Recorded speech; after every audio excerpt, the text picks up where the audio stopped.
Dricus Du Plessi. Wow, here we are again. But you know what? Dricus is in a very interesting position, and I like how he's playing it. Now, I think it's on accident. I don't think that Dricus has a strategy. I love when guys have a strategy and a plan, but there are a lot of times that you will have unintentional marketing geniuses. That is the category that both of the Diaz brothers would go in. Like, these guys are the best. Nick Diaz got more attention and more time on SportsCenter. I know that that's common now and ESPN has the rights, but it didn't used to be. Nick Diaz got more attention for a pay-per-view opposite George St. Pierre on SportsCenter more time than the company had ever had by not showing up to a press conference. That is a true story. Dana White thought he was going to have to cancel the fight. And Dana even said, if he won't show up to the press conference, why would I assume he's going to show up on fight night? That empty chair with Dana in the middle and St. Pierre, this beautiful suit on, he's got the belt. More time on SportsCenter. It was brilliant. But it wasn't intentional, right? You understand how those things work. So I'm not sure that Dricus has a plan here, but boy, he's doing everything right. Guys, look. Everybody wants the money and everybody wants the belt. Okay? To get the money and to get the audience on your side, you must hide the fact that it's about the money. It's always about the money. You got to hide the fact that it's about the money. Now, Dricus is going after Adesanya. I realize that I'm bringing you old news, but Dricus also didn't show up to that fight because he had second thoughts about whether he was ready or not, okay? Relevant that you understand because Dricus is still going after Adesanya. Now, that adds a sprinkle, even if unintentional, of authenticity. It adds a sincerity. Now, that fight was red hot to start with. And the way they're playing over homeland, the way they're playing over Africa, everybody loves it, even though they won't admit it. That feels like a line that people feel like they're going to step on a hand grenade, so they stay back and act like, well, I don't know about this. This is a little bit weird, and they love it. They're watching every second of it. There's something called a lean forward. There's something called lean back entertainment. I'm going to use a very crude example, but I use it because it's one that you will remember. Lean in entertainment would be like if somebody was watching porn. Lean in because they don't want anybody to know they're watching it. They're leaning in, they're looking around, they're watching. Lean back is something that you do with a group. So Adesanya and Du Plessis and how they were building it and what that was around was lean in entertainment, but everybody loved it. Now, it's important that Du Plessis, in my opinion, stay after Adesanya. And do you want to know why? The timeline matters, and the fact that Du Plessis wanted Adesanya because it came with a belt and because it was about money, no matter how they were going to tell the story, it all ties into the belt and money. There's no money, there's no belt, there's no interest by these guys. The way they were telling the story and the fact that he had a fear is so helpful. One, because it's true.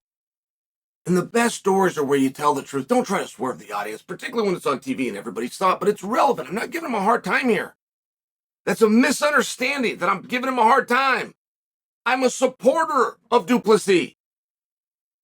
But it's very important because Du Plessis had that opportunity, which led to a belt, which led to the money, and he didn't want to show up for it. Now, he needs to keep the same heat on Adesanya.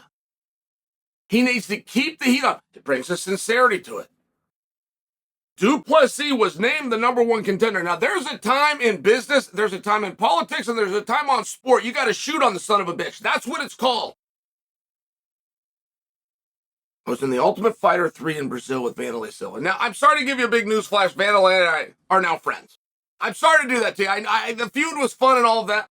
It was very real at the time. We've grown up and we've come together as opposed to come apart. I had a very hard time with him. When the show was starting, he wasn't even sure that he wanted to do it because he couldn't be in the same room with me. He was disgusted. He was disgusted by me. I didn't know what to do. I was put in a unique position. So I'm in Brazil. I get a burner phone. I call Paul Heyman. I didn't know Paul Heyman. I knew of Paul Heyman. I didn't know. I got to get his number. I got to go to Paul Heyman. I said, this is the situation. This is sworn secrecy, right? I mean, don't forget this was being called a reality show, but this is filmed and 8 months later it's aired. Like whatever happens on it has to stay very private. I'm taking a massive risk by calling Paul Heyman and asking him for his opinion. And just so you guys understand, you wonder why all those Ultimate Fighter guys keep their mouth shut. All of them, and as coaches included, sign a contract. We'll be fined $5 million if we leak anything that happens. So when I tell you that this is a calculated risk by me, but I need advice. I don't know what to do. Vanderlei is going to walk out, and he's put himself in a very tough position, which is he said, if Chael doesn't X, Y, and Z, I'm out of here. Well, that's a hard spot because I'm not going to X, Y, and Z. Now what does he do, right? It's a very unique spot. I call Paul Heyman. Paul said, Chael, when you're in a position like this, shoot on the son of a bitch. That was his term. I'm going to put that in my caption. I'm going to put that in my thumbnail. Shoot on the son of a bitch. But you want to know where that comes from? Paul was saying, you're always going to maneuver. You're always going to have your chess pieces. You're going to do this thinking they're going to do that. You're going to be ready if they don't do that to do something else, and here's what your counter's going to be. I fully understand it. Like as a fighter, like from a perspective, I'm running the numbers, right, all the time. And it's the same thing with a psychological standpoint. When you're out of pieces, straight, here's what happens. And it's a really important thing that you shoot on them at time. Because Adesanya's in a wildly different spot, right? If I'm Du Plessi, you got to understand, if I'm Du Plessi and I was told I'm a #1 contender, I'm well aware in this sport we are going to fiercely adhere to whatever rules we make up on the spot. I'm well aware of that, and people have very short-term memories. I'm not going to let them forget. Because you didn't only tell me I was the #1 contender, you told the audience. You told the audience there was a sold-out arena that all came to see me. That if I beat that guy that nobody could beat, I got the golden ticket. I did it. You can refund their money or you can honor your word. You got to shoot on them. You have to shoot on them. It's the way you have to do it. Now, as he's going after Adesanya, look at it from Izzy's standpoint. Izzy had no choice. The date was set. September 16th was told to all of us. The new network, Australia, the venue, Adesanya on top of the bill, 185 pounds, unified rules. It was done. The only thing he didn't know was the opponent. Whoever that opponent was, Izzy was in. It didn't matter. And that's not my opinion. That actually played out. It could have been Whitaker that night. Izzy would have jumped in the ring, done whatever they were going to do for a fight that nobody wants to see. It ended up being Du Plessi, which shocked the world. Izzy jumps in the ring. Now everybody wants to see the fight. It ends up being neither one of them. It gets Sean Strickland. Izzy did exactly what he said he was going to do. But you must understand it from Izzy's perspective. He's got to defend the belt. Whoever it is, I'm ready to step to the line with any man alive to defend this belt. It's the same thing now that he doesn't have the belt. I don't know the answer to that. But I'm sharing with you. That's why it's so important that Du Plessis stay on him. Stay on him. Because there's a chance now that Adesanya's going, I'm not interested in you. I was interested in you. I've lost interest in you. And we've seen this happen before. The biggest fight that boxing could make was Tyson Fury with Joshua. Joshua gets beat by Ruiz, and Fury said, I'm not interested in him. I never was. I was interested in the belts. He used to have the belts, so I was going to go through him. He don't have the belts anymore. I don't care about him. And I loved it. It was a very compelling line. It showed a true competitor. I appreciated that in Fury, and he meant it. He didn't try to fight him, and he did a fight. They never made the fight. They blew it.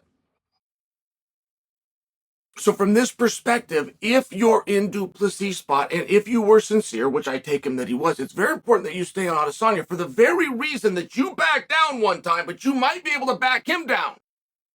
And you don't have to back him down because he's scared of you. You don't have to back him down because he thinks you're better. You don't have to back him down for any of those reasons. You could back him down because he doesn't like the contract and doesn't like the terms. And he's going after Strickland. He's going after who's #1. Who gives a goddamn? He shows up or he does it. The same thing that you did. Nobody's looking at you and cares if you were scared or it was your foot. You showed up or you didn't. By the way, that's not Chael's opinion. The belt is in somebody's house and it's not yours. The zeros are in somebody's bank account and it's not yours. You did it or you didn't. And he might have Izzy in a very interesting position where Izzy's no longer interested in him. Not to mention, it's a hard fight to make. When you're paid the money that Izzy is paid, you must be on pay-per-view. When you're paid the money that Izzy is paid, you must be in a main event. If you look at the history of the UFC, pay-per-view main events generally, unless your name's Conor McGregor, are title fights. There's a number of ways that you can call the guy out and back him down, the same thing that he did to you. And you can look sincere, and you can market, and you can be very compelling from that standpoint. And there's another time where you're going to get kicked around, and you're going to go do these other things. Or you're going to get what you were promised. You're going to find some balls, and you're going to shoot on the son of a bitch.